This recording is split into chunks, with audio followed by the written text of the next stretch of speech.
Вот как бывает, хозяин предал своего четвероногого друга, а собака сидела и ждала, что он за ней вернется. Она ведь никак не могла поверить в то, что такое возможно. Животные преданы, и они не верят, что их хозяева могут быть так жестоки. Какая причина может заставить человека отказаться от своего четвероногого друга? В последнее время люди стали бесчеловечны. Им достаточно одного проступка собаки, чтобы избавиться от нее. Иногда люди совсем звереют и избавляются от своих домашних животных очень жестоко. Оправдания таким людям нет. Спасателям, добровольцам и волонтерам приходится ежедневно встречаться с животными, которые в одночасье из домашних превращаются в бездомных. Волонтеры пытаются помочь животным, вернуть веру в людей, и зачастую им это удается. Спасателям поступил сигнал, что на свалке среди автомобильных скатов более 10 дней сидит истощенная собака. Когда среди хлама люди нашли животное и увидели, что оно было привязано, всем стало понятно, что так поступил с собакой бывший хозяин, который решил избавиться от псины, избрав этот жестокий способ.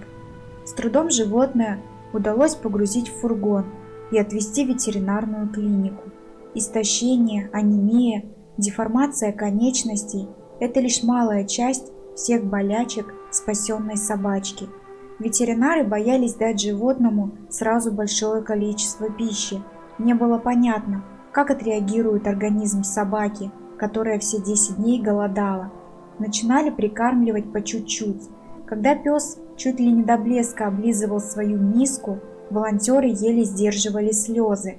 А когда Фига предоставили мягкую, уютную постель, то пес первый раз задремал тихо. До этого он часто скулил, особенно вечером. Здоровье собаки еще слабое, потребуется большое количество времени, чтобы прийти к нормальному психологическому и физическому состоянию, а потом этот страдалец будет ждать усыновления. Пока же он благодарит каждый день своих спасателей, понимая, что без их участия его бы уже не было на земле. Фига благодарный и любящий пес.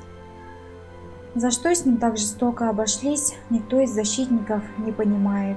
В настоящее время спасатели пытаются найти бывших владельцев Фига, чтобы привлечь его к ответственности за жестокое обращение с животным. Вот так один человек предал пса, который был ему предан.